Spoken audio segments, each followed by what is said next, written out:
మన ఒంట్లో ఎక్కడ ఏ చిన్న గడ్డ కనిపించినా మనలో ఆందోళన మొదలవుతుంది. అది మామూలు గడ్డేనా లేక క్యాన్సర్ కణిత అన్న అనుమానం పట్టి పీడిస్తూ ఉంటుంది. నిజానికి చర్మం కింద కనిపించే గడ్డలన్నీ చాలా వరకు కొవ్వు గడ్డలే. వాటిలో దాదాపు 90% క్యాన్సర్ కానివే అంటారు డాక్టర్లు.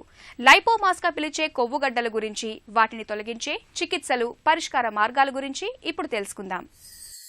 మెడ భాగంలో ఇన్నర్ సర్కిల్ ఆఫ్ వాల్డేయర్స్ రింగ్ అని, అవుటర్ సర్కిల్ ఆఫ్ వాల్డేయర్స్ రింగ్ అని ఒక లింఫాటిక్ నెట్వర్క్ ఉంటుంది.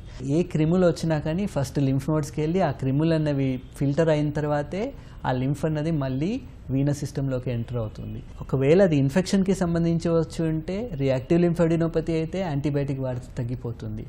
కానీ చాలామందిలో అట్లా తగ్గవు.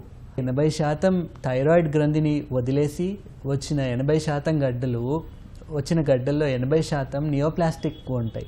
నియోప్లాస్టిక్లో మళ్ళీ 80% క్యాన్సర్కి సంబంధించిన గడ్డలే ఉంటాయి. అండ్ ఈ 80% మగవాళ్ళల్లోనే చూస్తాం ఎక్కువ. అండ్ ఈ 80% దీంట్లో క్యాన్సర్కి సంబంధించిన గడ్డల్లో 80% మళ్ళీ ఎక్కడి నుంచో స్ప్రెడ్ అయిన క్యాన్సర్ మెటాస్టాటిక్ నోడ్సే ఎక్కువగా ఉంటాయి.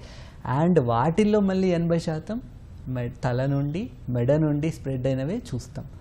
అయితే మన లింఫాటిక్ సిస్టమ్ వ్యవస్థ శరీరంలో ఎలా ఉంటుందంటే, ఛాతీ కింది భాగం అంతా ఎడమ ఛాతీ భాగము, ఎడమ చెయ్యి, ఎడమ తల భాగము, ఎడమ మెడ భాగం అంతా లెఫ్ట్ సూప్రాక్లావిక్యులర్ రీజన్కి నోడ్ అవుతుంది. కుడి పక్కన ఛాతీ భాగము, కుడి పక్కన తల, మెడ, కుడి చెయ్యి అంతా కూడా రైట్ సూప్రాక్లావిక్యులర్ లింఫ్ నోడ్స్కి డ్రైన్ అవుతుంది.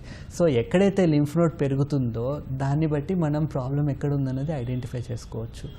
సాధారణంగా మనం ఏం పరీక్షలు చేస్తాము? అల్ట్రాసౌండ్ చేస్తాము.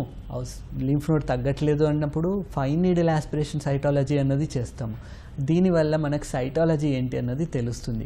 కొన్నిసార్లు ఫైన్ నీడిల్ ఎఫ్ఎన్ఏసి అన్నది హెల్ప్ చేయకపోవచ్చు. అట్లాంటప్పుడు మనం ఎక్సిషన్ బయాప్సీ చేస్తాం. ఆ గడ్డ అన్నది తీసి పరీక్షకు పంపిస్తాం. అది ఇన్ఫెక్షన్ వల్ల వచ్చిన గడ్డనా, క్యాన్సర్ వల్ల వచ్చిన గడ్డనా, ఒకవేళ క్యాన్సర్ వల్ల అయితే ఎటువంటి సెల్యులారిటీ ఉంది అని దానివల్ల మనం ప్రైమరీ ఎక్కడ ఉంది అన్నది ఐడెంటిఫై చేసుకోవడానికి హెల్ప్ అవుతుంది. చాలామంది ఈ నోట్స్ ఉన్నప్పుడు వాటిని అజాగ్రత్త చేస్తూ ఉంటారు, అశ్రద్ధ చేస్తూ ఉంటారు. అంటే మీ బాడీ మీకు సైన్ ఇస్తూ ఉంది, మీరు దాన్ని నెగ్లెక్ట్ చేస్తూ ఉన్నారు.